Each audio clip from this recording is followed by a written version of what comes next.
Oh, you got one? Come on. Right over here, guys. It's huge. Oh my gosh, look at the size of that thing. Wow. Can I pick it up? You can. Whoa, look at that. Whoa. All right, here we go. Oh my gosh, is it slimy.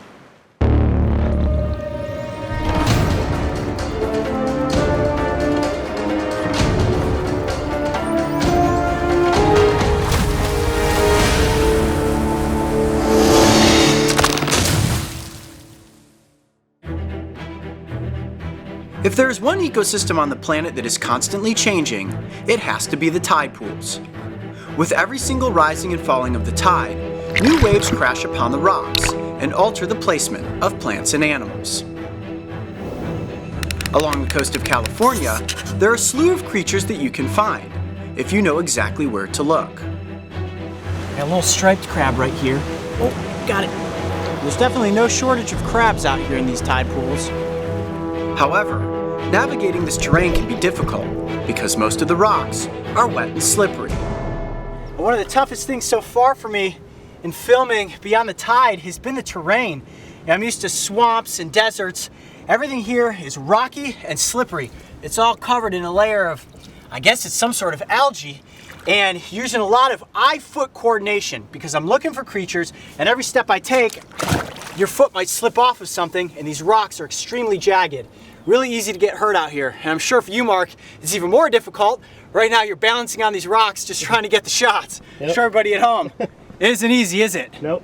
All right, well, let's keep going this way and see what we can find. Watch your footing. Oh, yep, see, there you go. I'm usually pretty good at finding animals in the field, but sometimes a wildlife expert joins us to help locate the species that can be very difficult to find. Today I am back out with tide pool expert Aaron Sanchez, who has been exploring these Southern California pools his entire life. And our goal is to locate a giant sea slug.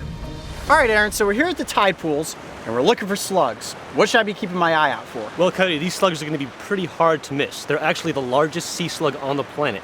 They come to these rocky shores here to mate and lay their eggs. Okay, now when you say the largest, do you mean like 5 to 6 inches in length, or are we talking bigger? We're talking probably almost a little bit less than 3 feet. A 3-foot slug? So it's gonna be pretty hard to miss. Yeah. All right, let's start searching. The search was on, and I was confident that I could come across one of these giants. I mean, if they're as big as Aaron says they are, spotting one should be simple, right? Hi, we've been searching for about 45 minutes now through all these layered rocks. I don't know, Aaron said it was gonna be easy. Nothing yet. We continued to search over jagged outcrops, in crevices, through knee-deep pools, and even under rocks. I'd say the odds of finding one of these slugs are slim to none. Tide's really coming in. Yeah, it's coming in big time, and all I've seen is crabs. Hermit crabs, striped crabs, purple shore crabs. No giant slugs. With the tide starting to come back in, it was looking like our search for the giant sea slug was coming to an end. But if anyone knows how to find a sea creature, it's definitely Aaron. Searching. No big slugs. Yeah! Oh, you got one? Come on. Right over here, guys. It's huge. Oh my gosh, look at the size of that thing. Wow! Dude! Yes! Well, that was one heck of a search. And there it is. Can I pick it up? You can. It's totally safe. And it's not gonna ink me. Might be a little slimy, but that's it. Whoa, look at that. Whoa. All right, here we go. Oh my gosh, is it slimy. Oh, look at that slug. Oh my gosh, it is heavy. Jeez, this thing must be about almost 10 pounds, I would guess. Is that a big one, Aaron? Oh, it's a pretty good size, yeah. It's one of the bigger ones I've seen. Wow. I'm gonna let it stretch out on my arm, see if we can get it to fully elongate itself. Oh my gosh, it is so slimy. All right, now tell us about this slug, Aaron. Well, Coyote, what he's wrapping around your arm right now is actually his muscular foot. He uses that to get around. I can feel him gripping onto my arm. I mean, I can feel him actually like wrapping around me, and I can feel his little tongue under there. Can't bite, right? No, these guys are vegetarians. They mostly eat algae and kelp. Okay. And it does have an internal shell, correct, where it has all of its organs? It does have an internal shell. It's kind of soft and made of protein. Okay. And that is actually what these extensions of its foot called parapodia are protecting. I can see why there's no way you would miss stumbling upon one of these. I have to admit, I was just over there talking to Mark. I literally said, I'm really doubting our chances of finding one of these slugs. All we've seen all day is crabs and smaller little brown sea hares. Which, by the way, we should grab one of those. Isn't there one over here? Let's see them next to each other. Yeah. All right, you got one of those brown sea hares? Okay, so this is cool, showing the comparison of the giant black sea slug next to the much smaller brown sea slug. And they're both called sea hares, because as you can see, those tentacles sticking up in the air, in the front of the head, look like rabbit's ears. I thought the brown sea hare was big. Yeah, seriously, there is no mistaking the difference between these two species. Wow, that thing is absolutely massive. It weighs about 10 pounds, and fully stretched out, it's about 2 feet in length.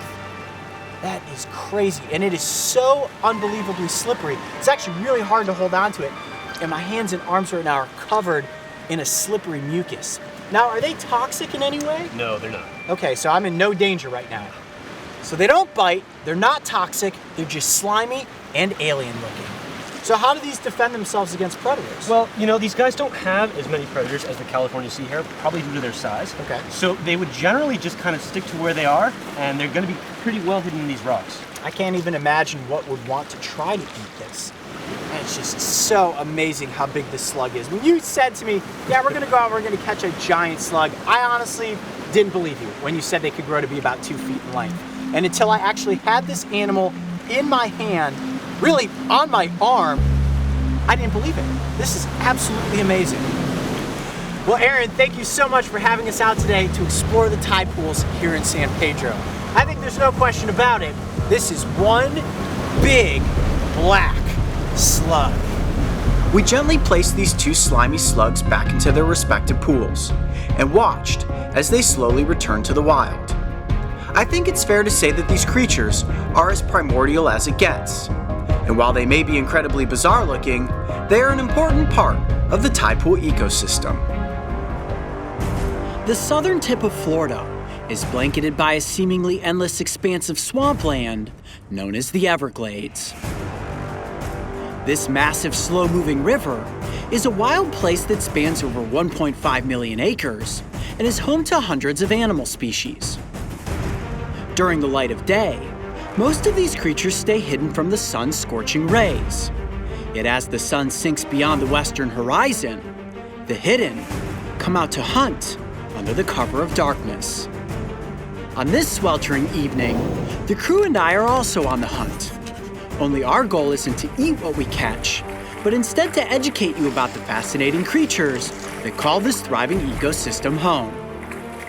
During the dry season, animals congregate in the deeper flows of water, and by following this consistent vein of hydration, we happen to stumble upon one of the most bizarre creatures in Florida. Well, as you guys can tell, the sun has officially disappeared and darkness has set in. We are in the middle of the Everglades right now, and I'm standing in a waterway. Check this out. It's a little soupy down here. Yeah, it is gonna get soggy, it is gonna get muddy. Now this is an airboat trail, which is perfect for airboats and also perfect for us to walk through because it keeps us out of the sawgrass.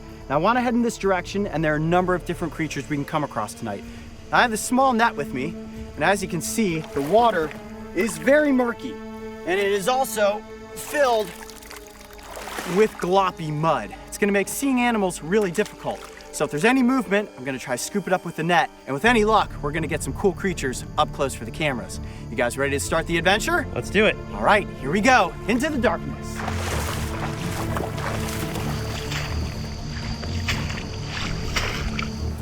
Temperatures are pretty nice. That's just mud. Temperatures are pretty nice tonight. Not too many mosquitoes. I was afraid we were gonna get totally eaten alive out here. So far, that makes me so happy. Good. Why are you getting bit? Not too much.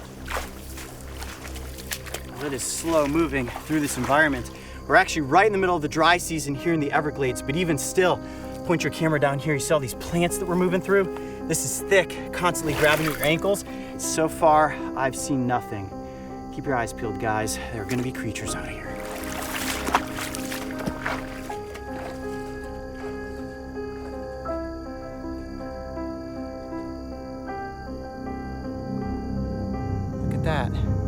walking stick just showed up on my shirt. Yeah, the Everglades are definitely alive with insects tonight. Look at that guy. Go ahead and zoom in. Wow, how cool looking is that? All right, buddy, let's get you back into the grass. Oh, there you go. Dropped him down there. All right, let's keep heading through the grass here.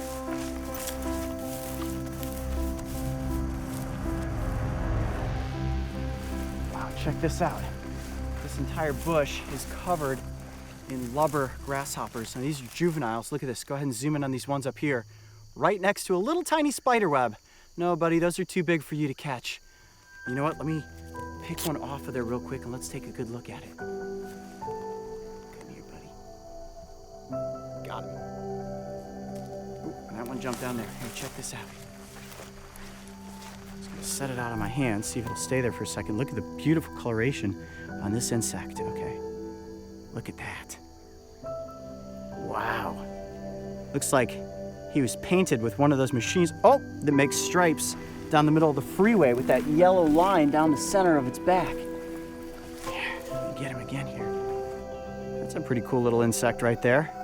I wish it was, he's spitting on me. Oh, stinks. All right, well, we'll let him back to his business. Now let's keep searching for bigger creatures.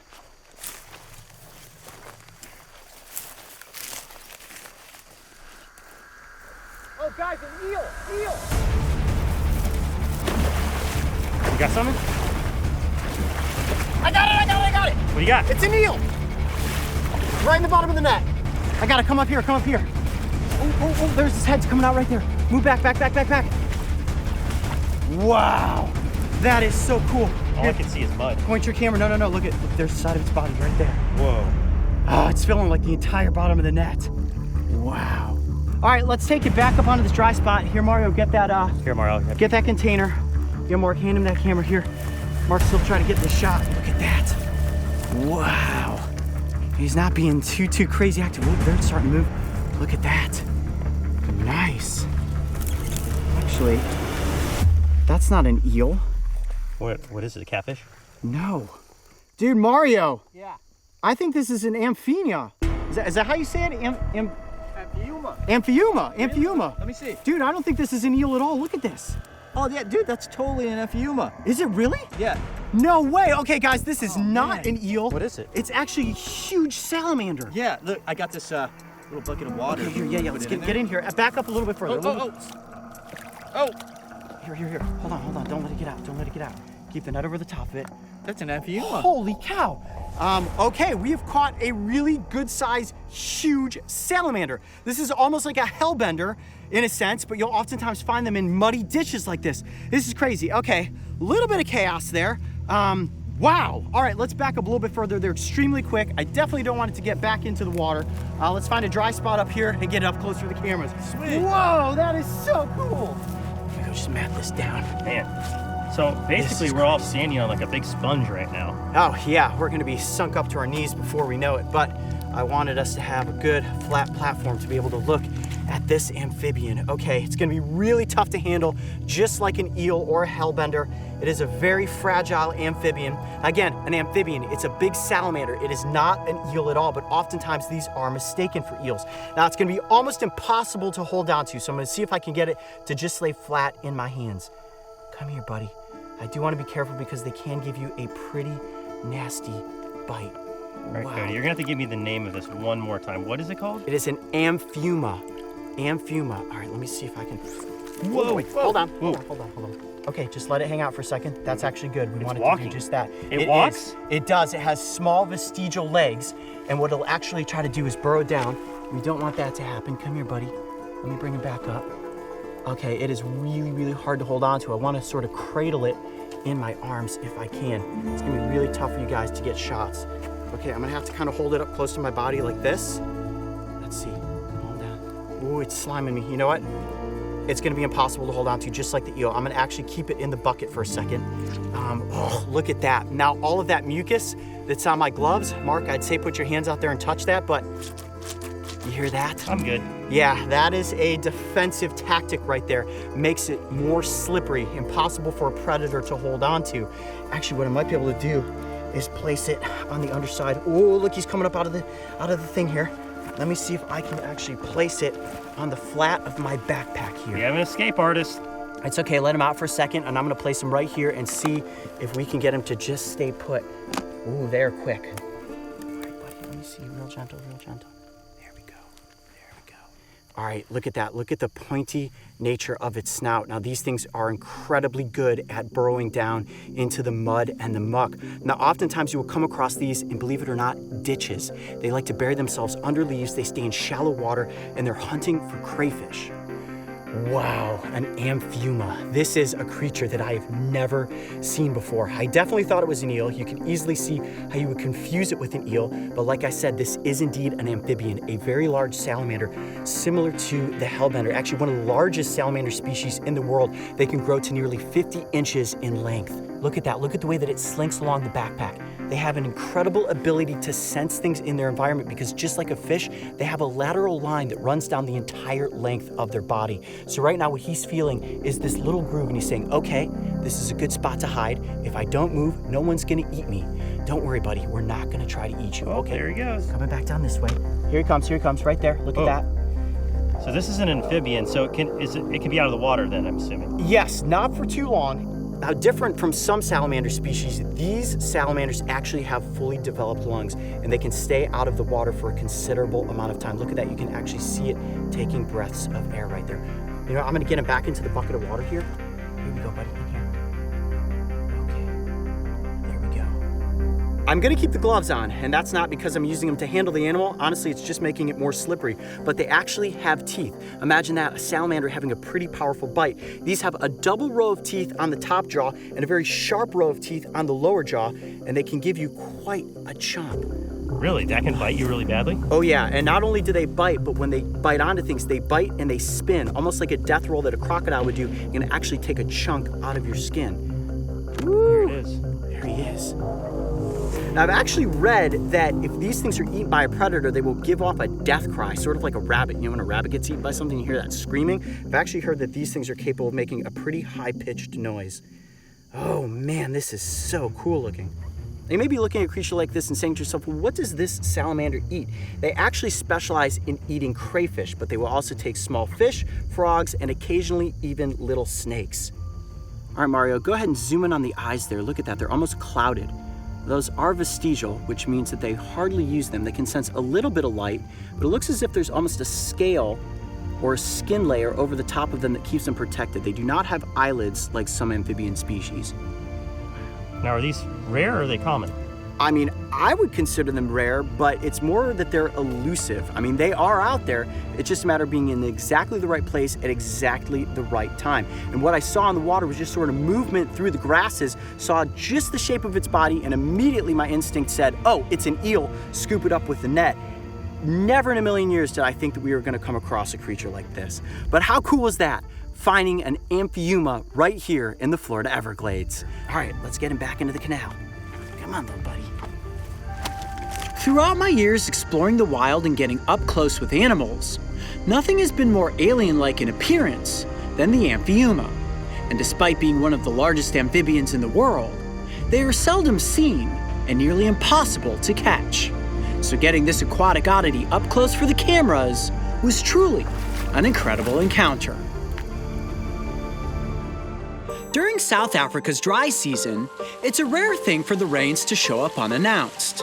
Yet lo and behold, if you arrive from Ohio, the stormy spring weather has a tendency to follow. On the first leg of our journey, the crew and I lodged at the remote Taine-Skloof Game Reserve, a 13-hectare expanse of pristine wilderness nestled in the Eastern Cape. With heavy rains come the emergence of life, as creatures like termites take to the wing with aspirations of pioneering new colonies. From beneath the decomposing leaf fall, millipedes seem to appear in droves, and from the saturated earth crawls a slimy being that we simply had to get in front of the cameras.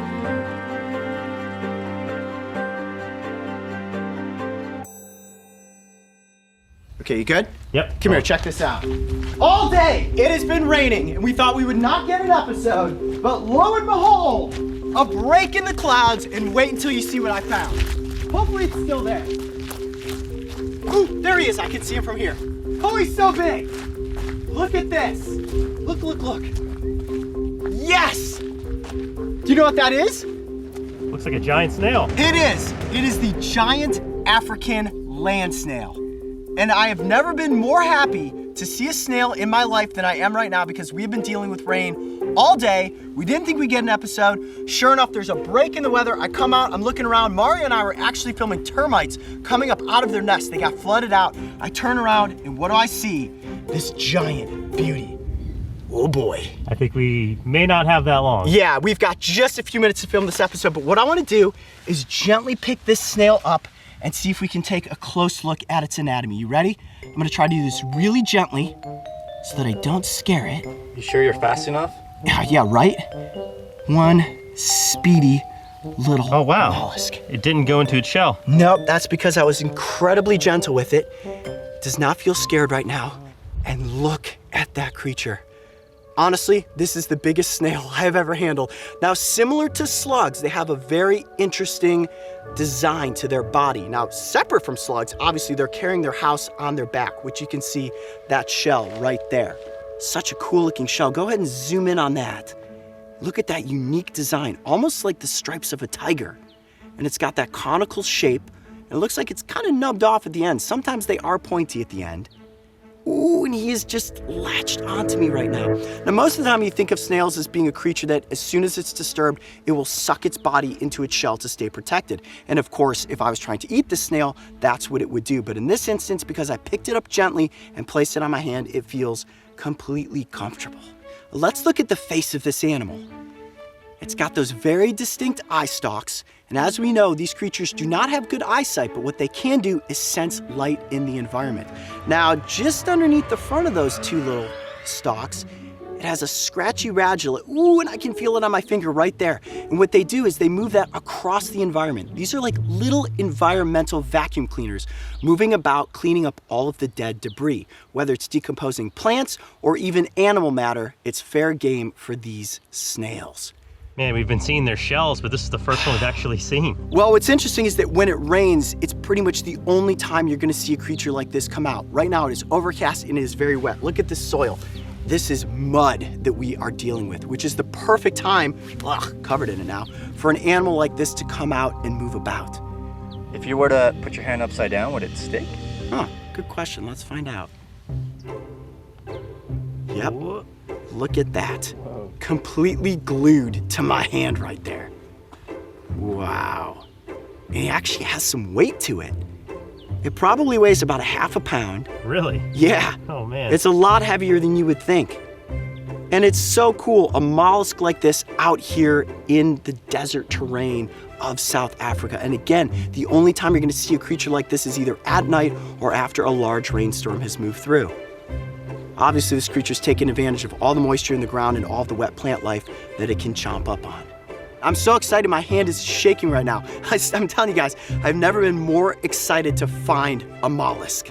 This thing is crazy big, but believe it or not, they can get bigger than this. Their shells can grow up to 7 inches in length. Whoa, man, that's like twice the size of that one. Right? Talk about being a giant snail. So Mario, it's not uncommon to have larger animals in Africa. Why is everything so big? Yeah, he said big animal, so I was thinking like elephant, but I guess it's the environment. There's probably a lot of food and a lot of nutrients that these animals could get in order to get big. Yeah? Yeah. Cool. Now look at its skin, so bumpy, almost looks like it would be rough and rugged like the skin of a rhino, but it's actually very slimy and sticky. Mark, why don't you go ahead, put your finger in there, tell the audience what it feels like. Oh wow, it's not rough at all. No, slimy, isn't it? It's not even bumpy. It's like gooey. Like a booger, like a big, gushy booger. Coyote, is its shell growing or is it going to find a new shell? No, that's a great question. The shell is actually growing with the snail and it is attached on the inside. So unlike a hermit crab per se, this creature cannot leave its shell and find a new one. Ooh, is it leaving a slime trail on your No, hand? actually that's a good question, Mario. What it is leaving is technically called a snail trail. Just a layer of goo on my hand. And that actually helps them to mark their territory and it allows other snails to sense when potential mates have gone through their environment. I think the stripe down the back of it is so cool. It actually like looks a lot like its shell as well. Yeah, right there. Yeah. And I imagine that this helps to blend it into the environment. I mean, camouflage-wise, this creature is going to want to stay hidden. You may be saying to yourself, well, Coyote, that thing looks gross, like a big slimy booger. What would possibly be eating this? Birds, reptiles, if they could get into the shell. Obviously something like, you know, a hyena, if it were to come across something like this, may Baboons. think, ooh, baboons. I'm sure baboons would love to eat these. Anything that would be able to get to the soft insides of this creature's body would turn it into a meal, but fortunately, they are capable of sucking their bodies in and oftentimes can stay protected from predators. Now, let's take a look at the underside of the snail. I'm gonna peel it off of my hand very slowly here. Oh, that's sticky. Look at that foot. That foot is what's used for locomotion, and they just very slowly move throughout the environment. And as you can tell, these snails move very, very slowly. Such a cool primordial creature.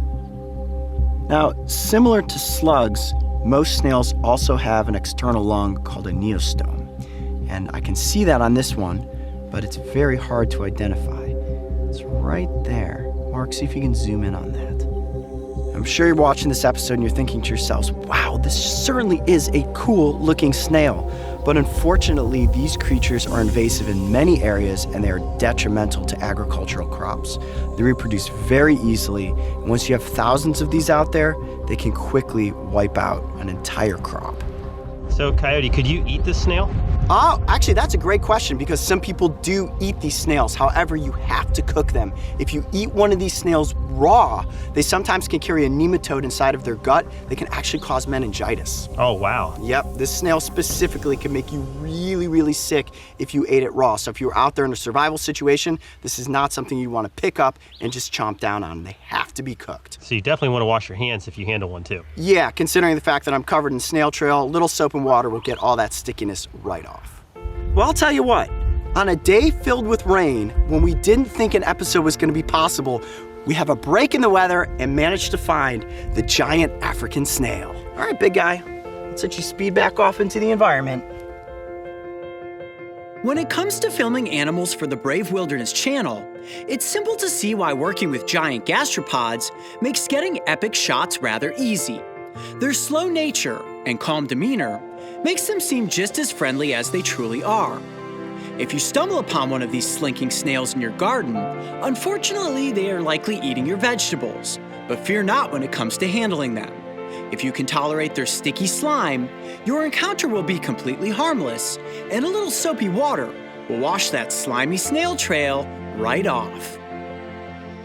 As the sun sets upon the wild lands of Australia, a world of elusive creatures slowly emerge from the shadows. And while most people strive to avoid stumbling upon situations that may involve such nightmares, the Brave Wilderness crew is exactly the opposite. Well, guys, as you can tell from the lack of light, it is nighttime. But the good news is that tonight we're headed out to search for some epic creatures. I've got my flashlight and this giant net. You may be thinking to yourselves, Coyote, are you in Costa Rica heading back out after that giant freshwater prawn that got away from you? No. We're in Queensland, Australia, and I've got one target species in mind, the Australian long-finned eel. Mark, hop on off that platform there and into the water. Come on, buddy. The water's nice. It's cold. Woo-wee. Yeah, the water is cold, but that is perfect for finding these freshwater eels. So if you guys are ready, let's head upstream and see if we can catch one. All right, guys, we're gonna head up to the embankment because these eels are actually very sensitive to light and sound. So the quieter we can be, the better chance we have of actually finding one. So what we wanna do is get up on the shoreline, move slowly, and periodically peer down into the water to see if we can find an eel. I'll tell you what, it's gonna be a lot easier to maneuver on land because these rocks are incredibly slippery. The last thing we want is for you guys to twist an ankle. All right, follow me. You know what I love about this? The cooler temperature means no mosquitoes. And actually, we haven't come across any mosquitoes yet in Australia, which has been really nice to work. I've been bit a few times. You've been bitten? Oh, yeah. Really? Yeah. I have not even seen a mosquito yet. Yeah, but you have that thing where mosquitoes don't bite you. This is true, guys. I'm not oftentimes, actually, I just saw a mosquito fly right past the lens of the camera there. I'm oftentimes not bitten by mosquitoes, and even when I am bitten, I have no reaction. So I kind of luck out in that instance. Mark, you're usually eaten alive, aren't you? Yeah, unfortunately. Traveling upstream under the darkness of night was perilous, especially for a camera team. Slippery rocks, deep drop-offs, and strong currents meant every step of the adventure was riddled with environmental obstacles. The search for eels and their cryptic nature is one of time and patience. These slime-covered creatures stay fairly nomadic, especially during times of rain and rising water levels. So finding one usually happens when you are in the right place at exactly the right time, which meant that I was always ready to spring into action.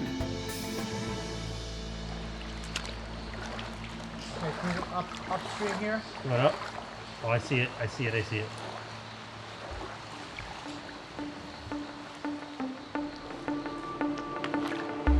Got it, swim right into the net. Yes. Look at that. Woo! Wow, how about that for a tactic? Yeah. Stay completely still That's awesome. and let the eel swim into your net. Wow, and that is considered a small one, and it's about 1.5 feet in length. Okay, let's bring it up to the edge of this embankment and take a quick look at it. We definitely have to catch something bigger, but any eel is worth taking a look at. Let me see, I'm gonna just, woo! It is strong, it is slippery. Now they can give you a pretty nasty bite, so I gotta be careful here. Oh, they have teeth. They do have teeth. Wow, look at that, look at that. It is just all over the place. Let me see if I can get it with 2 hands here. Come here, buddy. There's absolutely no way to hold onto this creature. It is like a slippery water balloon. Actually, I have a pair of gloves in my pack. Let me take those out. There's no way I can hold on to that eel. I can't even get it out of the net. Give me 2 seconds here. Oh, trying to get out of the net there. I see you. Get my glove on, get my glove on. There we go. Okay, holding onto it with a glove is definitely much easier. And there you have it, folks. That is the Australian long-finned eel. Look at the underside is completely cream colored, and it camouflages perfectly into this environment. There's absolutely no good way to hold on to this creature, and honestly, one that's bigger may be easier to manipulate. Beautiful animal. All right, well, like I said, guys, this is a small one. We need to get something much larger in front of the cameras. Okay, I'm gonna gently set it down here into the shallows. And there it goes. Watch it, Mark. Right on your foot. All right, guys, so far we are 1 for 1 when it comes to catching eels. And look at my gloves. They are completely coated in a thick layer of mucus. I feel like I've got ectoplasm on me from the Ghostbusters, like I've just been slimed by Slimer. Let me wash some of this off. I think these are gonna be the last time these gloves are used. Is gonna be for this expedition. All right, let's keep moving. I consider the long-finned eel to be a quintessential river monster, and I knew that for this animal to live up to that iconic reputation, we needed an indisputable giant. Deeper into the night we ventured, flashlight beams scanning the water's surface as our eyes peered through the rippling current, hoping to spot the slithering shadow of a giant eel. All right, guys, we got an eel in this pocket of water. It is moving water, though. This is gonna be a difficult catch. Are you guys hot on cameras? Yes. Right here, it's starting around. This pocket, man, it is hard to see. Oh, this could be a tough catch, guys. Right there, right there. I see it. It's right on the other side of this rock. What's going on there? I see it. I'm waiting for it to come back underneath these rocks. Here it comes. Oh, I missed it. Where'd it go? It's right by my foot, Here it comes.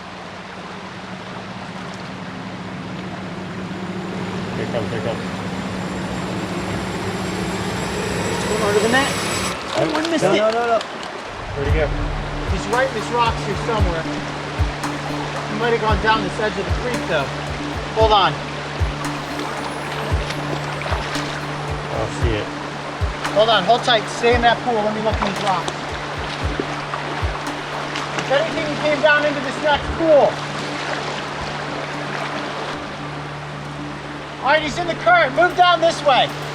The dizzying search carried on for what seemed like miles and miles of river as we continued to battle the onslaught of environmental obstacles. Then when it seemed as if our chances of spotting and catching a giant eel had disappeared into the night, my moment of anticipated triumph materialized from the shadows. Right on my foot, hold on. There it is, coming around here. Coming around here. We just jet it up. It's on land. Got it! Yes! Woo! Yes! Wow! Up on land. That was a dangerous maneuver. I almost slipped, but it went right into the net. Can you believe that? Here, let's go back here on this flat land. Man, that is an awesome eel. Whoa! It is slippery, guys. Be careful. Back here. We're back here? Okay, Yeah. this is perfect. Woo! Yes, we got one. Wow. All right, this is good. Dude, we got one. That was a long, long time coming, man. Now, let me take my pack off for this. Oh, buddy. Wow. That is a 3-hour expedition turned in with success. Let me introduce you to the Australian long-finned eel. There it is. Come here, buddy. Incredibly difficult to hold on to. Whoa! Oh, no! Did you get it? He got away. There he is. No! Be careful. He's still up. He's still up. He's Oh, still here he up. is. Yeah. Right here. Yes! Yes! Redemption! Redemption! You guys might remember the time that the giant freshwater prawn slipped from my hands and got back into the river. Not happening tonight with the giant long-finned eel. Okay, let's back up a little bit further away from the water. Clearly they are too slippery to hold. Your knee okay? Yeah. Woo! Okay. I promised it was going to get exciting. I was just about to say, man, I had a flashback. Oh, it's to getting the away prawn. again. It's going to get away again. No. Dude. It's getting away. Hold on, I got to get it in the net. Put it in that net. Just why don't you just pick that up? Pick that whole thing up. Okay. Rinse it off. Time out, time out. Keep it up. No need to put it down.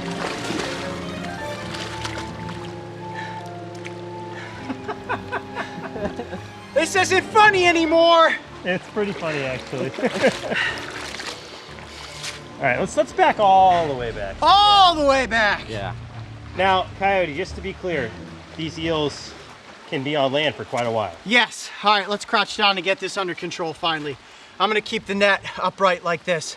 Now, fear not, these eels can stay out of water for a substantial amount of time. In fact, hours upon hours, because if they become stranded in a pocket and they want to move to a body of larger water, they can actually crawl over land. And as you saw, it shot up out of the river onto land to make an escape. They are extremely quick. Okay, I need to rethink this situation so that I can actually get it out of the net and that you guys can see it. All right, look, it's staying still now. I'm gonna gently set that down. Okay, now I do want to get it up out of the net so you guys can get a good look at it. I'm trying to just let it get acclimated and get calm. And actually, one thing that we can look at first without me actually picking it up is where it gets its name, the Australian long-finned eel. Look at this dorsal fin that runs along the length of its body. I'm gonna very gently, Mario, you got an okay shot there? I'm gonna gently just sort of peel that fin up. Can you see that? Oh yeah. That is where the name long-finned eel comes from. Now there is a short-finned eel also here in Australia.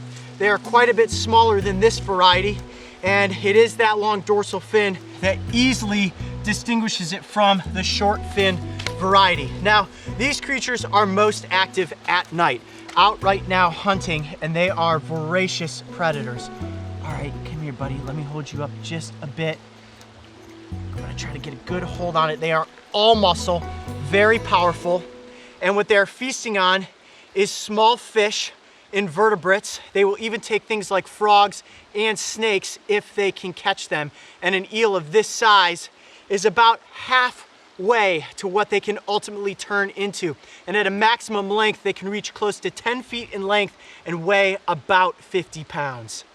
Now here's something really interesting about the life cycle of this animal. It's almost opposite that of a salmon. So you know that salmon swim out of the ocean and upriver to do their spawning. These creatures actually swim out of the rivers and creeks and back into the ocean where they do their breeding. Now, once they have bred and the smaller ones are born, they are actually called elvers. Yeah, kind of like an elf. An elver will then swim back into the creek system where they will spend several years growing to about this size. And like I said, this is about medium. They can grow to be about 6 feet in length in the river systems, and it's really the ones that become marooned in pockets of water that they can't escape from that grow to that maximum length of around 10 feet and 50 pounds. Wow. That's a very healthy eel. That is a very healthy eel. And you can see there are two little sensory organs right on the front of its face there. Almost look like the barbels on the front of a catfish. And they use that to sense their environment, vibrations beneath the water's surface, and that helps them detect their prey. Now they have the opportunity to be ambush predators or nomadic predators. And an ambush predator is something that waits for its prey to come to it, but based on the strength and speed of this creature, they can easily chase after something like a freshwater prawn or a fish. And you'll notice that coloration, that speckling, green and black, drab olive, allows it to stay perfectly camouflaged within the shadows, the algae, and amongst the rock structures here in the river. Oh yeah, you're trying to make a run for it. Wow, and it is taking all of my strength right now to hold this eel still. Wow, it is so powerful. You see that twisting move that it's making there? It is just trying to get itself out of my hands and back into the river. Woo! All right, let me set it down in the net there for a second. Oh, look at all that mucus coating my gloves. Now, you get a good shot of the tail there. It's like a big oar, and that's what allows these creatures to quickly propel their bodies forward in the water. And they can move downstream or upstream, and they can perfectly maneuver their bodies and manipulate them around the rocks to fit into small crevices. And like I said earlier, up underneath embankments and beneath flat rocks is where they will hide during the day. Again, this is primarily a nocturnal creature, and sure enough, it took us being out here for 3 hours before we finally came across one that was of decent size to get in front of the cameras. Well, a little bit of patience and a lot of persistence, but it finally paid off as we got the Australian long-finned eel up close for the cameras. And what a catch that was. An initial catch, it got out of the net, and then I got it a second time. Redemption has been had for the giant freshwater prawn. Guys, this may have been one of the most epic catches we have ever had. All right, buddy, now we can get you back into the river. Great triumphs often come as a result of unwavering determination. And when I finally managed to get the long-finned eel in front of the cameras, without it slipping through my fingers, I felt an incredible sense of accomplishment. In the end, as I gently submerged this river monster back into the murky water and watched as it disappeared into the night, I was truly grateful for the journey we had embarked upon and the reward that became this episode on the Brave Wilderness channel. The Costa Rican rainforest is considered to be one of the most biologically diverse ecosystems on the planet. Home to literally thousands of species, the crew and I have been fortunate enough to encounter some of its most iconic animals, from the striking red-eye leaf frog to the adorable ocelot. Now she has found the microphone. No. When exploring in Central America, one of our favorite places to visit is the Costa Rican Amphibian Research Reserve, which is famous for having some incredibly rare and almost never seen creatures. Mark, come here! What is it? Hurry up! What do you got? You are not gonna believe this. Oh my gosh. And while I have been present for nearly all of these initial finds, every once in a while, Mark and Mario stumble upon an animal without me. And on this rainy evening, they just so happen to encounter what may be considered the rarest animal we have ever found in the rainforest. Mario! Yeah. Come look what I found. What? What'd you get? I've got a giant ornithoptera, the What? rare one, Oh man. right here on this rock. This is the one that's on the wall in the cabin. Yeah, that totally is. What do we do? Coyote's not even here. What do we just film it? Well, certainly we have to film it. I've got a container in my backpack. We could contain it, take it back to the lodge, have Coyote check it out, and we get some great B-roll shots. All right, we have to, right? Yeah. We have to. Oh, yeah. We'll bring it back. Yeah, we'll bring it right back after, and that'll be awesome. Dude. Great find, dude. Okay, so. Oh my goodness. Oh my goodness. Let's be gentle. Careful, careful. Be careful. You know, those things can spray stuff. Ooh. Feels very velvety. Hold on, I gotta touch it. Let me see. Oh, it's so cool. All right, Yeah? let's go. I'm so excited. All right, let's do it. I can hardly stand still. Let's go. Secured. Yes! Woo! Coyote! Coyote! You guys find anything cool to photograph? Yeah, maybe. Maybe. Show. Check out what Mark found. Show. Get out of here! We found You were kidding me! We found it on the rock, like 4 paces where we found the brown one. Yeah. Get out of here! I cannot believe that. Go inside and get the picture. Show everybody. Oh my gosh! I cannot believe you guys found the Holy Grail! Oh my goodness, guys, they found it. Good. You know, that's what we were looking for. That reaction. Get out of town! We've been just like jumping for joy the whole way home. Look at it. Yep, there it is. So we brought it back. What we want to do is we want to build a little film set. Ooh, that's a great idea. Oh, you know what we should do? Like a planet Earth type shoot where we set it up on a little table. I've got the little table up here. We'll get some moss, get some logs, set it up, and do a presentation. Absolutely. This will kind of be like the mole cricket episode, only with a much rarer animal. Yeah. Oh my gosh, I can't believe you found honeycomb. This is insane. So wait, who found it? You found it? Yeah, I mean, we were just filming beautiful. Yeah.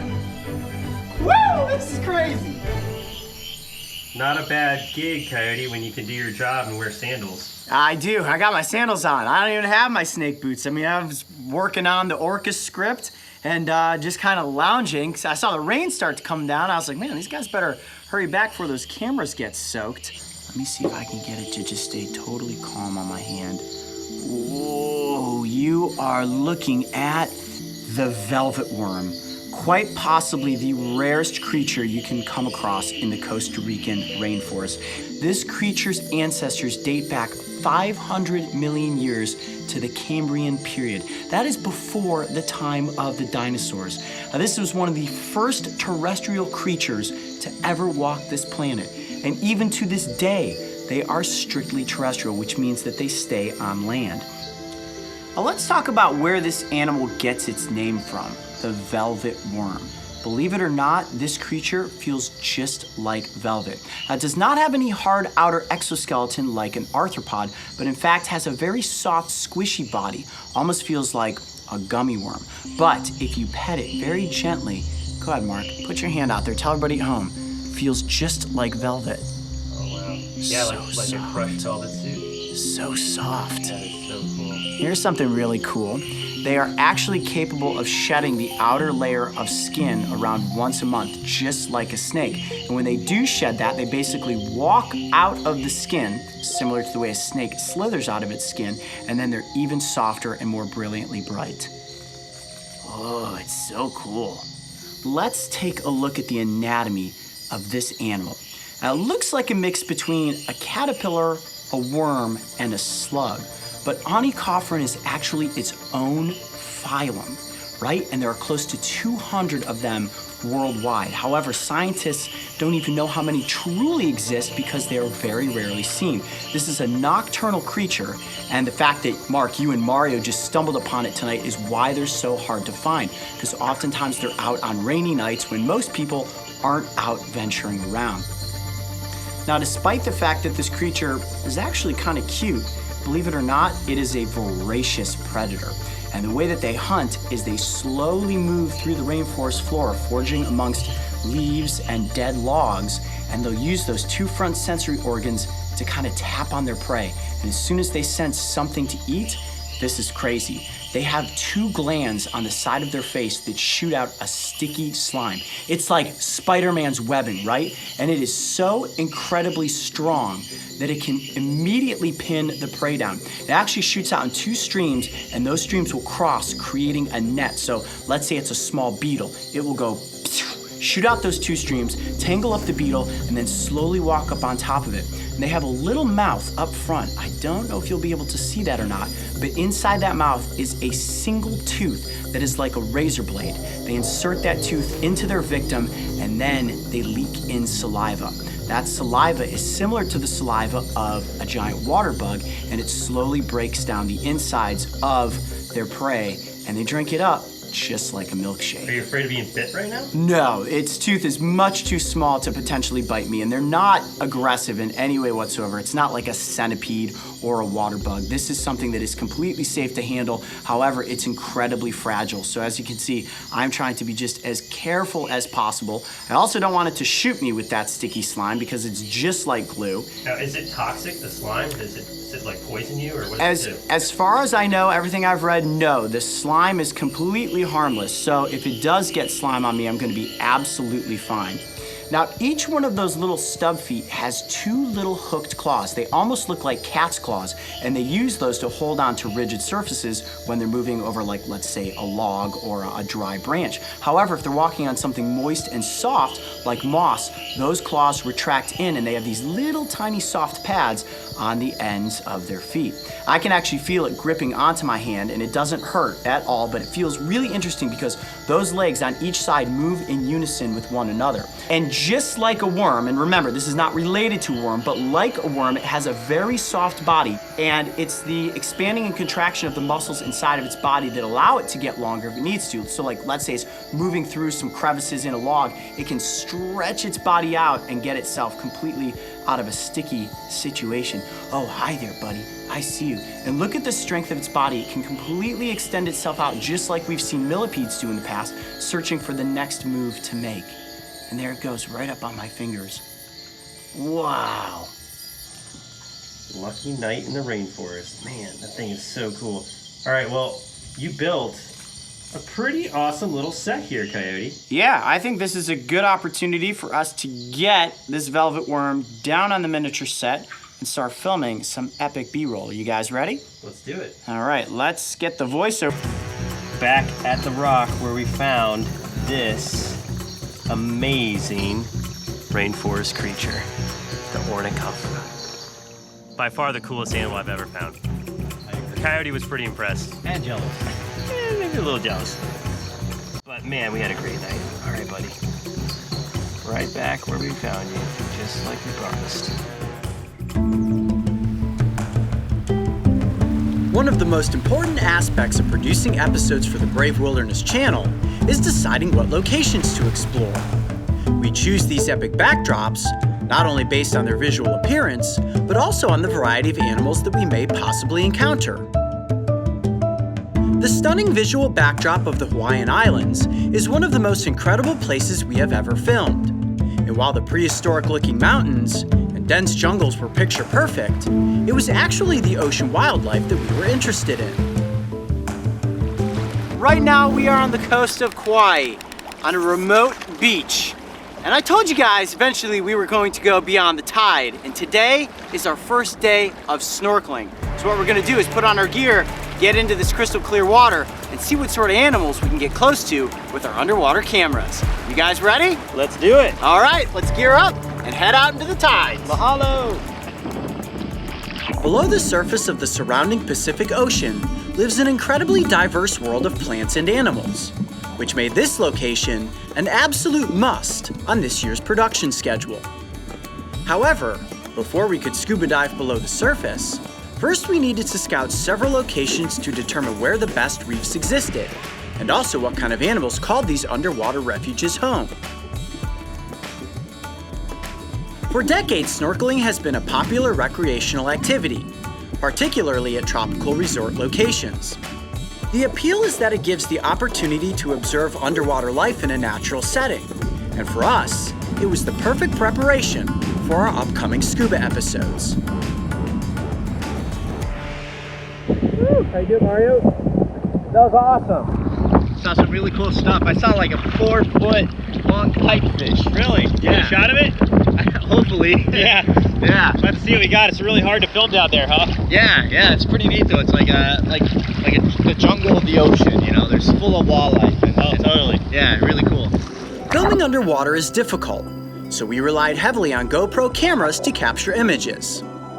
Mario, Mark, and myself all began to explore the crystal clear water, investigating as best we could with the hopes of spotting animals we might be able to get close with or even safely catch and bring to the surface to present in more detail.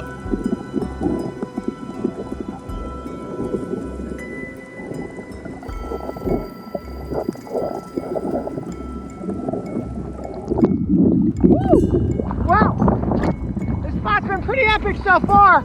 Lots of biodiversity. Huge sea cucumbers, huge sea urchins. I saw some pufferfish, that was pretty cool. I'd say maybe we move spots.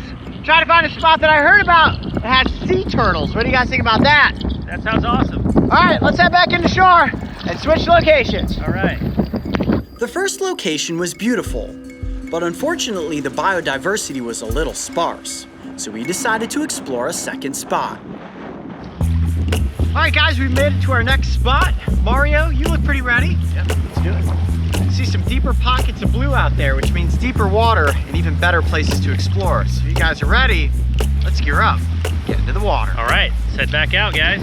Let's do it. Our second snorkel location was immediately promising, for within a few moments of being beneath the surface, we came upon a green sea turtle. This reptile's diet varies based on age.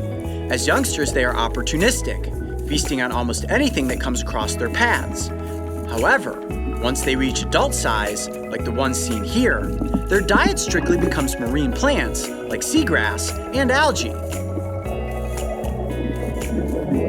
For nearly 10 minutes, we respectfully observed this giant marine turtle until a few strong strokes of its front flippers propelled it forward, and we watched as it disappeared into the haze of the current.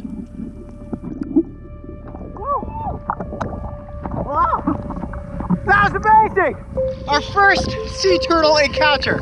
I got some epic shots. How about you? Oh yeah, man, I had you in the frame. That was so cool. Man, it didn't mind us being there at all. No, I just stayed a safe distance. I mean, I was extended all the way out with my aquapod, probably at least 10 feet back from it. But with this, I was able to get super close. That was epic. Dude, woo! high five. A total turtle experience. Oh my gosh, that was amazing. We're pretty far from shore. Yeah, we are, man. We kept on. Let's head back that direction. All right. We are way out there. Seeing a green sea turtle was magical, but strict protections prevented us from making contact with the animal, and it's certainly not one that we were allowed to catch and bring to the surface. So it was time to scout the next location. I'm pretty confident we might see some of the animals we're going to be filming later this week. That's the goal of scouting this location, is determine what lives here, and then think about what we can actually bring up from the depths and get in front of the cameras. Yep. It isn't easy filming underwater. Yeah, well, and when you're diving, when you're at depth, your maneuverability is really limited because, you know, you're weighted down, you've got the tank, you've got all the gear, you've got a really limited amount of time because you only have so much air. When we're snorkeling, we can cruise the surface super fast, cover a much wider net of area, you know, really just see where the animals are hanging out, because that's the whole idea of this, is to figure out where to target. So today we're going to be taking a lot of mental notes, and then we get back to the truck taking physical notes on where we're going to dive here in a couple days. Mario, you ready? All right, guys, I'm getting my mask on.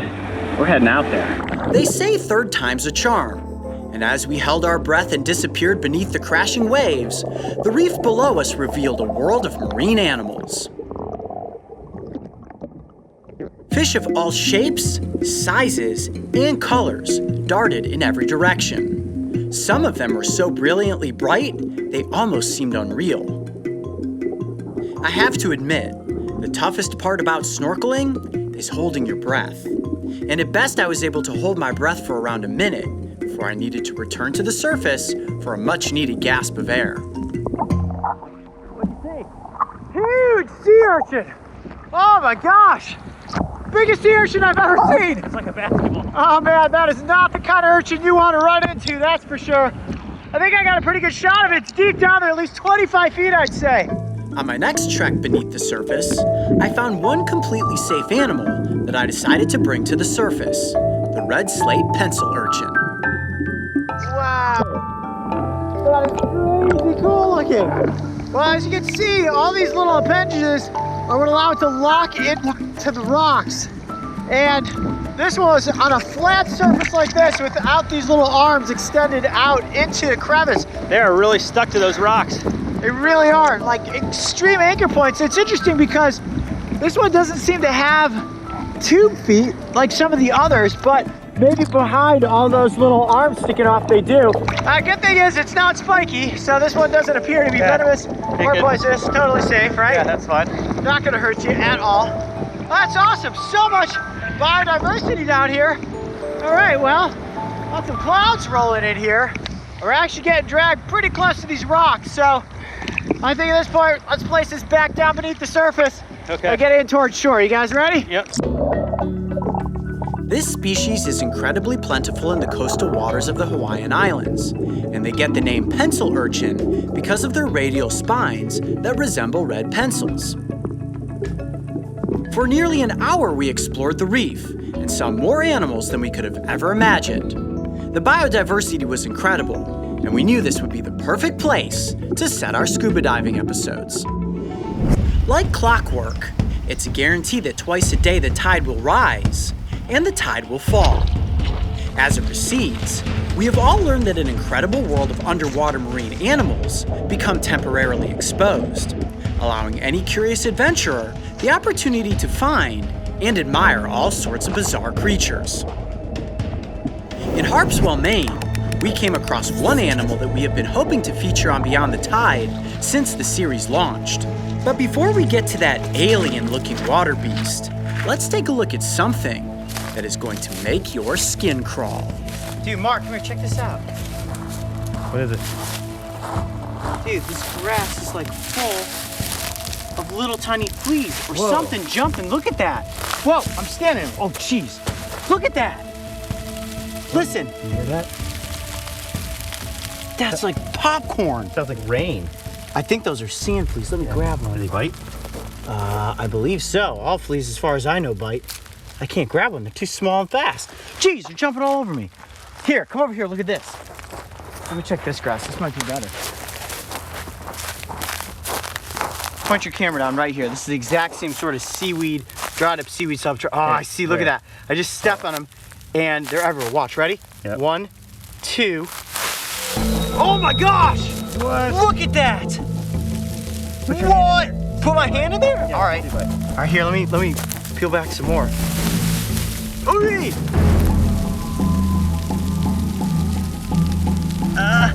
What's that like? That feels really weird. But they're not biting me. They're just jumping on me. Here, let me peel back this a little bit more. Look at that! There are like millions of them. Oh my gosh, that is crazy.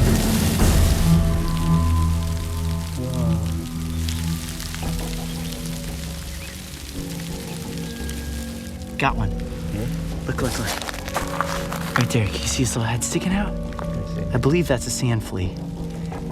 Whoa, that is creepy. All right, note to self, don't lay on this beach. I'm just gonna disperse some of this dead seaweed back out and cover up the sand flea city. I've never seen anything like that. Millions upon millions of sand fleas. All right, let's head this way down the coastline and see what else we can find.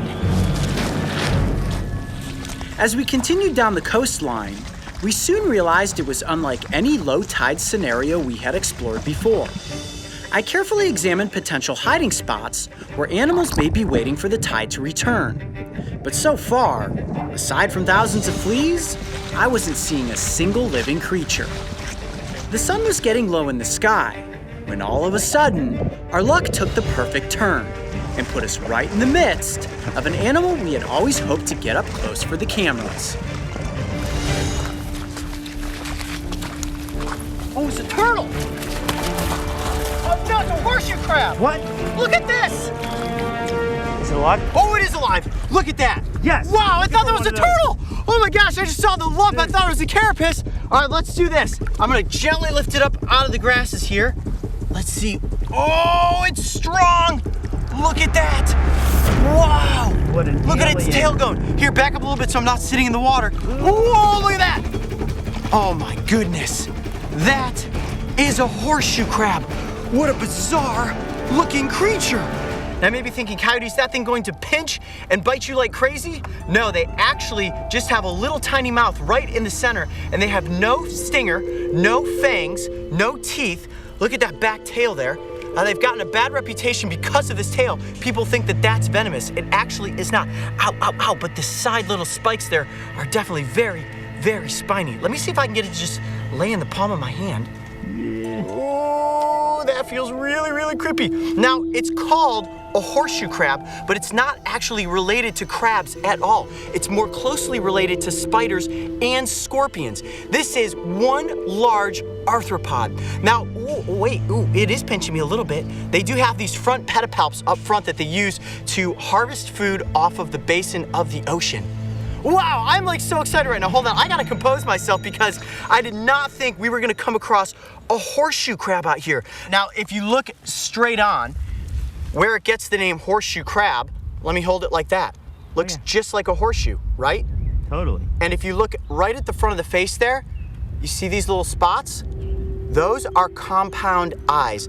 Actually, this animal has 9 eyes in total. The 2 right here, 5 light-sensing eyes on top of its carapace, and then on the underside, 2 simple eyes that they actually use to kind of sense their environment. And scientists think that the eyes on the underside are actually just left over from when they were in a larva stage. So wait, those are eyes on the top of that? Yes, and it looks like a face, doesn't it? You see that? I always thought that that was just like a helmet, like a shell protection. Well, the top of this animal is called the carapace. Just like a lot of other arthropod species, this is a very dense, very hard exoskeleton. They don't actually have an endoskeleton, bones and cartilage like a human, but on the underside, look at that. Looks just like a scorpion or a spider.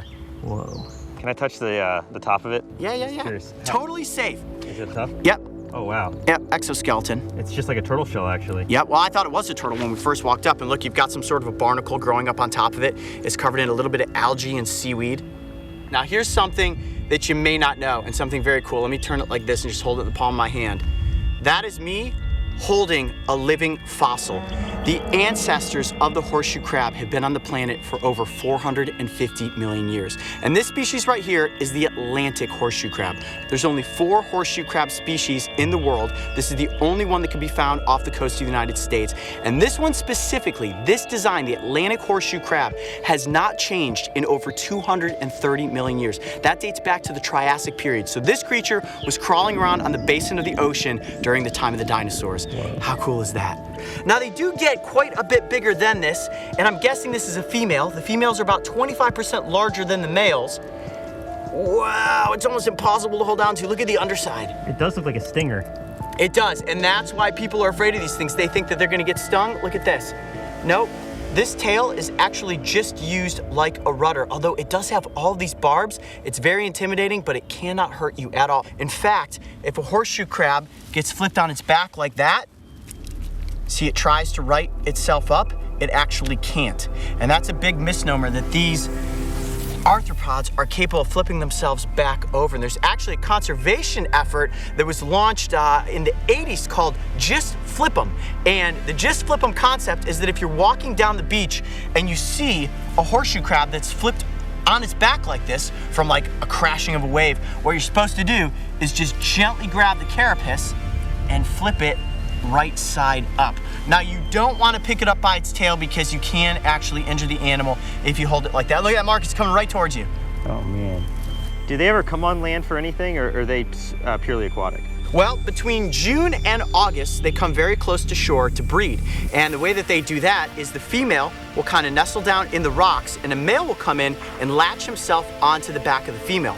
Horseshoe crabs can breathe underwater or out of the water because a lot of the time when breeding's taking place, sometimes they're caught as the tide goes out too quickly, and they can actually breathe air. Wow. I have really wanted to feature a horseshoe crab on Beyond the Tide, and it's kind of being in the right place at the right time that we came across one of these giants. Look at that thing. That's as big as my face is. Whoa, I do have to watch out for that tail though. I don't want to get stabbed in the eye by it. Well, how cool was this? Coming across one of the most bizarre creatures you can ever stumble upon in the tide pools, the horseshoe crab. All right, let's let her back off into the ocean.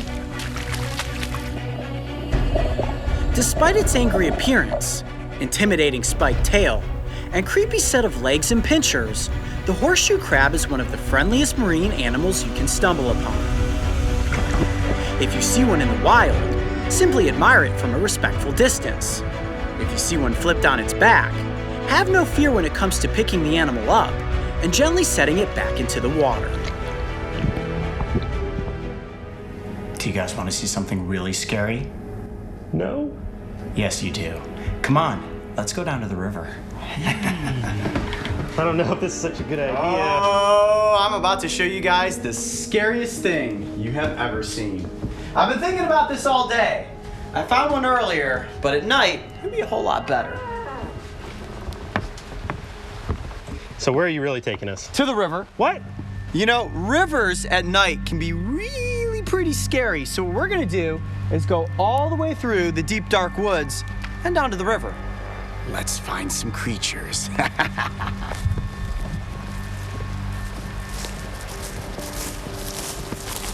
Ooh. What do you see? Eyeballs. Where? You see that way out there? Where? Those are eyes. Let me see if I can see that on camera. What is that? Mario, what is that? Oh, I can see him on camera. Mario, What? wildlife biologist, identify. Those are eyes, guys. Well, most logical thing is a deer, but we are in Bigfoot territory. It could be a Sasquatch. Come on, let's go that way. We're being watched, guys. We're being watched. Mario. We're being I watched. can see the eyes. Oh man, there's like a creepy old shed out here. Yep. You don't want to go in the shed. I think we've seen too many horror movies to know how these all begin. It kind of feels like that, doesn't it? Yeah, an old rusty shed. An old shed in the middle of nowhere in West Virginia. This never ends well for the people that go out with cameras and flashlights, does it? Yeah. See all this moisture in the grass? This means that they're going to be out and about tonight. It's a really good sign, yes. There's more than one? There will definitely be more than one. But all it's going to take is one to find out how bad the bite is. What was that? Did you hear that? No, not your foot. It sounded like rocks knocking together. What does that mean?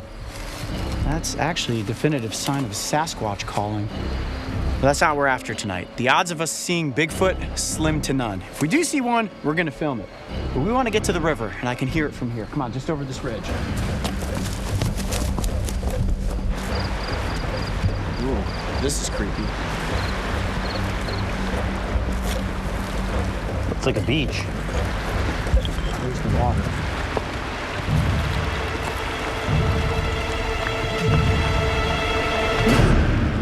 I thought I heard something, sorry. See all kinds of reflective eyes. All right, I need a big flat rock. To defend ourselves with? No, to look under. Not there. Okay, let's venture up this way a little bit.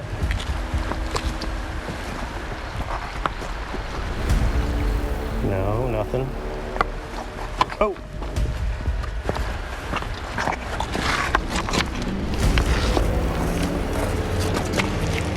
Oh! What is it? There's one right here. What? Ah! What is There it is! Ah! Oh, gross! Ah! Where'd it go? Under the rock, under the rock. Ah, I got it. Ah, ah, ah. Oh, it's trying to bite me. Oh! There it is. What is that? It's a HELLGRAMMITE. Oh, mackerel. That's a big one, too. Whew. Wow. All right, guys. Well, if you remember an Instagram post I made a few weeks ago of a creature that looks... Ah! Oh, it's biting me. Okay, they do bite. There you have it. Everybody want to know, do they bite? Yes, they do bite. It is latched onto my finger right now. Oh, that hurts. But it's not breaking skin. That's, it's got a hold of me. Now, the HELLGRAMMITE can you see it okay there?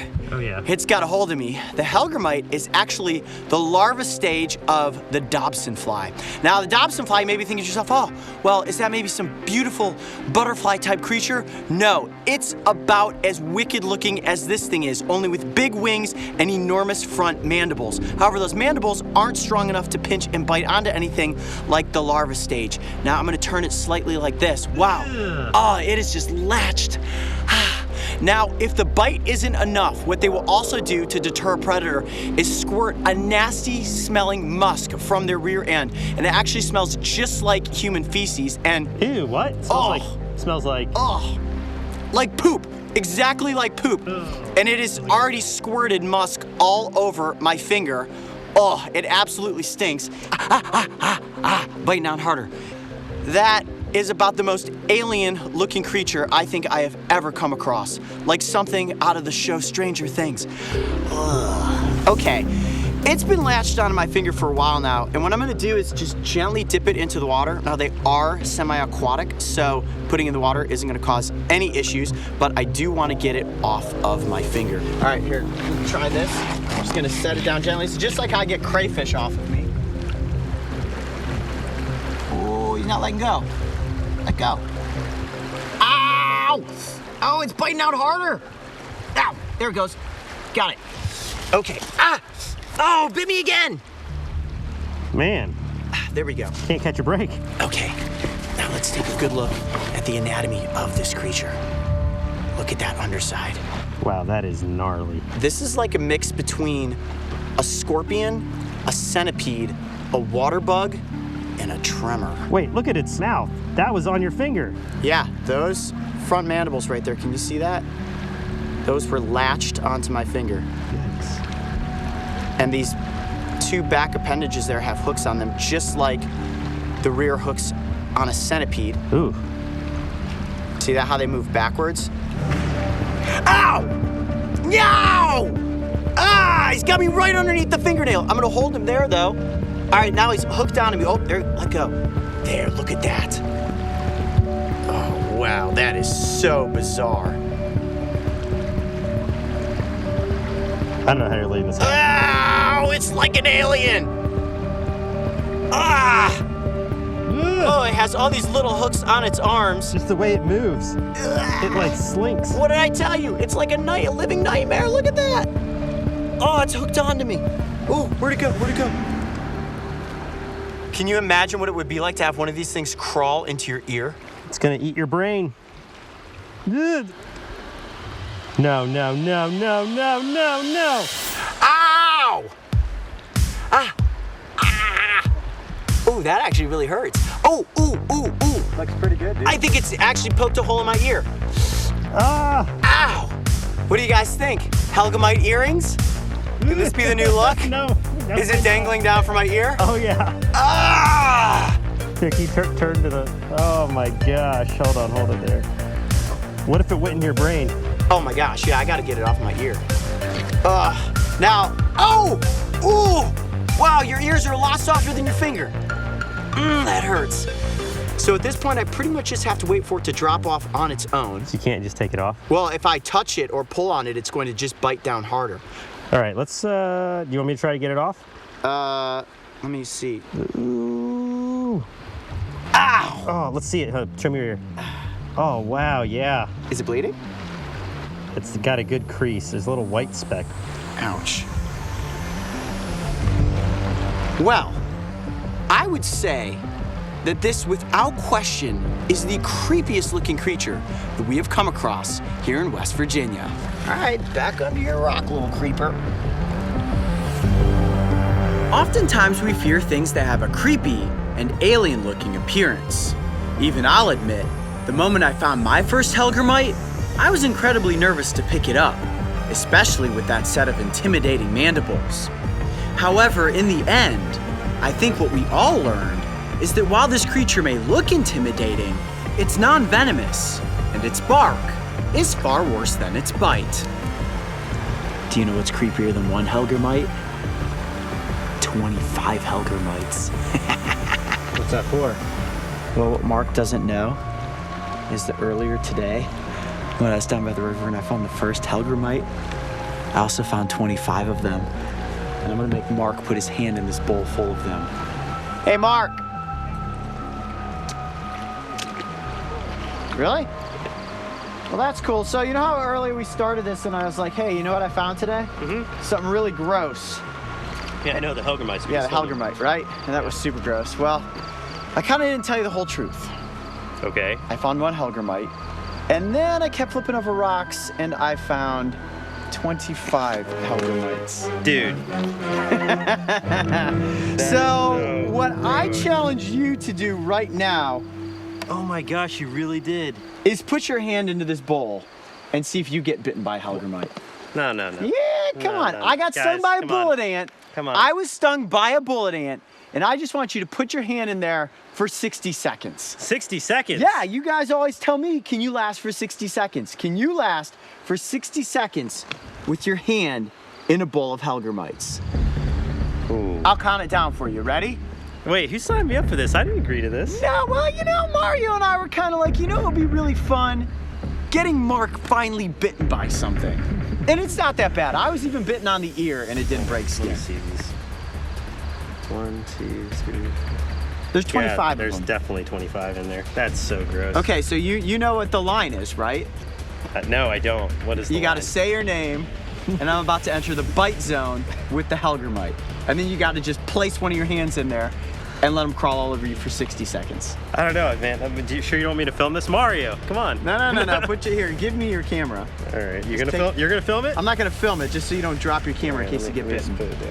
Yeah, let's get ourselves situated. Get on the ground.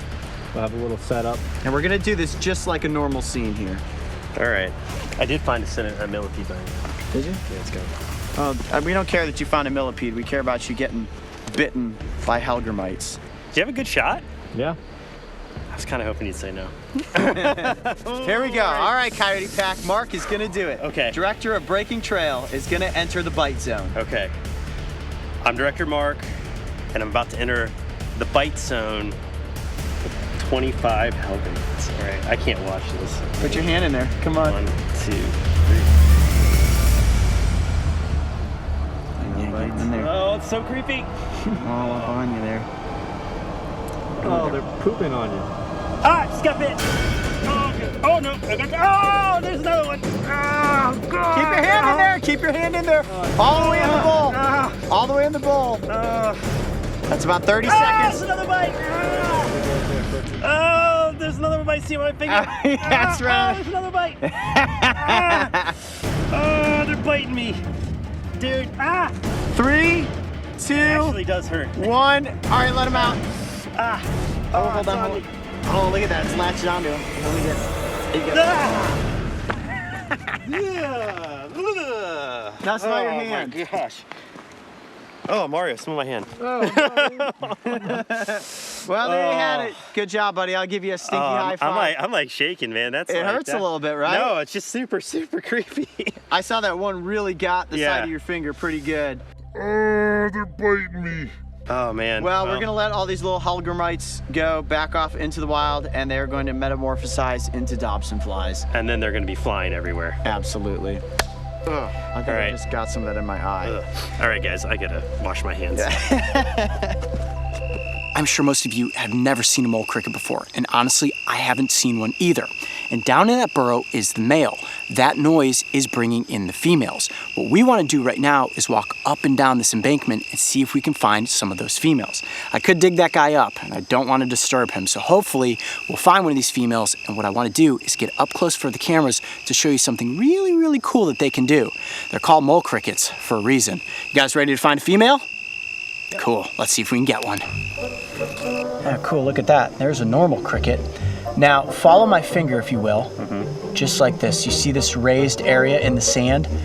That is a mole cricket burrow. So we are definitely on the right trail. And watch, I can do this. Yeah, you see that, how that's dug down right there? Yeah. That is how powerful these little animals are. Just like a mole that you would see in your backyard, Now they're constantly making these tunnels, right? Like they Oh yeah, no, this is something moving through here. I'm not disturbing anything by playing in that burrow, but this is a really good sign. All we need to do now is find a female. All right, let's keep moving around the side of the pond and hopefully catch one. Got one. You? No way. Yep, 100%. Oh my gosh, it's strong. It's like pinching me. That was too easy. Nope, hold on. They bury really quick. She's gonna come up right through my hand. Look at this, look at this. Oh, those little hands are powerful. Look at that thing. Doesn't that look like a mole? It looks exactly like a little mole. That is amazing. How cool is that thing? That's what's making all that noise? That's what's making the noise. Well, the males are making the noise. This is most likely a female because, yep, she does have wings. All right, I'm gonna cup it back in my hand and get the little capsule out of my pocket so we can get it under control. Ready? Awesome. Got it. Perfect. Excellent. There you have it. That is a mole cricket. Wow, and look at how much the front half of that little creature looks like a mole and the back half looks just like a cricket. How bizarre. Now this is a subterranean animal and the only time they come out from underground is when you have a big rain move through. Now they do not bite. I did read that, so I knew as soon as I grabbed it that I wasn't actually being bitten, but those front limbs are very spiky. Definitely gave me a startle when I grabbed onto it and I tried to burrow out of my hand. All it takes is one, and what I want to do now is actually get this into a controlled situation so I can show you guys exactly why they call them mole crickets. Awesome. Nice job. Awesome. High fives. Boom. Okay, let's get up here. Okay, and we are back with a mole cricket. Look at how cool that little creature is. Now I did a little research on these insects, and as it turns out, mole crickets can be found on every single continent except for Antarctica. I bet you didn't know this. There are over 100 species of these insects worldwide.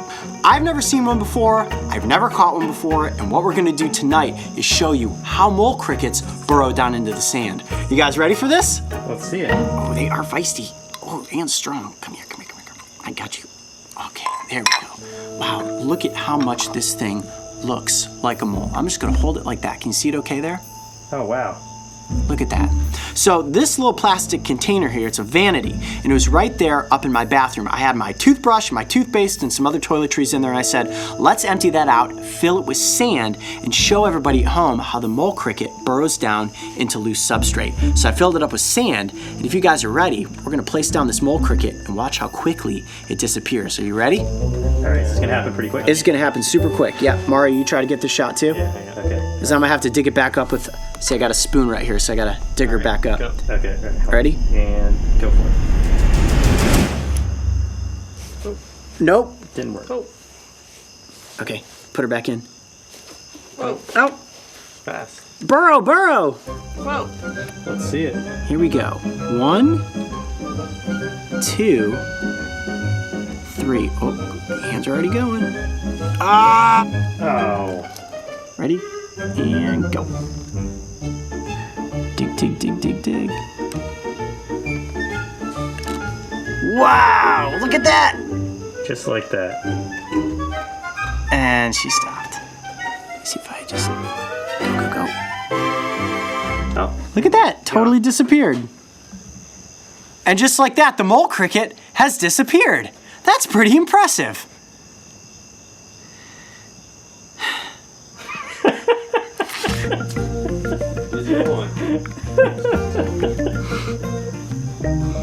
Why?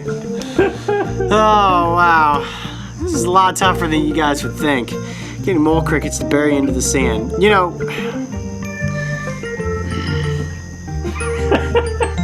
well, now you know if you're out there at night and you hear a high-pitched sound and you can't find where it's coming from, it's probably because it's coming from underground. It's most likely a mole cricket. The California coast is home to one of nature's most epic giants, the coast redwood. Rooted like skyscrapers across Northern California, these beautiful works of nature have existed on the planet for over 20 million years. Exploring this ancient landscape is an incredible experience. Man, this tree is absolutely enormous. It's crazy how big these trees are. Unbelievable. And if you look down at your feet, you will realize that the forest floor is alive with some very interesting looking creatures. One of the coolest we came across, the California newt. Such a rich ecosystem down here in the redwood forest. Look at that little guy, how pretty is that? Newts have a drier skin and they're usually found on land. They will go into the water, but unlike salamanders, they require less moisture to survive. And while I could have hung out with this little newt all day, we were on a mission to find another giant of the redwoods, the beautifully bright, yet wildly slimy, California banana slug. This lightning-quick gastropod can inch along at a whopping 6 feet a minute. Not exactly the most challenging to catch, but boy were things about to get sticky. Yeah, it's not too moist out here. I thought we'd find more. Oh, right there. Ha! There it is. Look at that. Okay, he's tucking back into that hole. This is exactly what we were hoping to come across, but it's real dry up in this part of the forest. It was literally before the camera came out, I was talking about how we weren't really seeing any slugs. Just caught this out of the corner of my eye. Shoot, he is disappearing back into his hole. I'm gonna have to be very gentle getting him out of there. Come here, buddy. Oh, look at that. There he is. That is the banana slug. All right, let's get him down here into the light so that we can get a better look at him. I'm so glad we came across one of these guys. I was just saying before we had the cameras rolling that it's so dry out here, I didn't think we'd come across one today. Now this is the banana slug, and I'm pretty sure that it's a California banana slug. There's also the Pacific banana slugs that are out here in these forests, but the Pacific ones usually have real dark blotches and they look like a rotten banana, and this guy just looks pretty much like a perfectly ripe banana, and that's how they get their name, this bright coloration, which was really easy for me to detect. Just as I was walking past the tree there, popped out to me, I was like, holy cow, there's one right on the side of that tree. And what you see here, these tentacles that are sticking up, these top two are called the eye stalks, and that's how when they're out in the environment they can sense light, they can sense movement, and these bottom two tentacles here, those stalks allow them to sense chemicals that are on the ground. This helps them find their food, helps them follow their trails throughout the forest. These are pretty high-tech little animals. He is unbelievably sticky. Look at this slime. And these slugs are covered in a real thick mucus which prevents them from dehydrating out here in the forest. And this is like the nastiest snot you can possibly imagine. It's almost like melted marshmallow sticking your fingers together. Now, it doesn't really smell like anything, but he is getting stickiness all over my hand. Oh, he's like glued to the side of my finger. And look at what a cool design the body of this animal has. And these guys are pretty speedy. They move at about 6 feet a minute. So it's not exactly a tough one to catch like a lizard or a snake. And one really interesting feature, if I can you see him okay like that? Yeah. You see that little hole on the side of his body there? That is this slug's lung. That's called a neostome, and this is how this guy is taking in his oxygen and breathing. Kind of be like us having a hole on the front of our body and being able to breathe through it, just like we have nostrils. I would consider this a pretty good sized slug. They can grow quite a bit bigger, almost 10 inches in length, and this is the second largest slug species on the planet. So cool. Now I'm used to seeing the little garden slugs in my backyard, you know, the guys that are about this big, but I bet fully stretched out this guy is close to 5 or 6 inches. Oh, what an awesome experience getting slimed by a banana slug. You really got... Dude, my hands are like, they are glued together right now. And this slug slime, it's a scent trail, so he pretty much marked me. Other slugs might come after me at some point, but we're gonna get him back up on his tree and keep hiking here in the redwood forest. I'm pretty sure this is the California banana slug because it's completely yellow. The Pacific version has dark brown and black blotches. If we got any slug experts out there, why don't you tell us which one you think it is? I'm Coyote Peterson. Be brave, stay wild. We'll see you on the next adventure.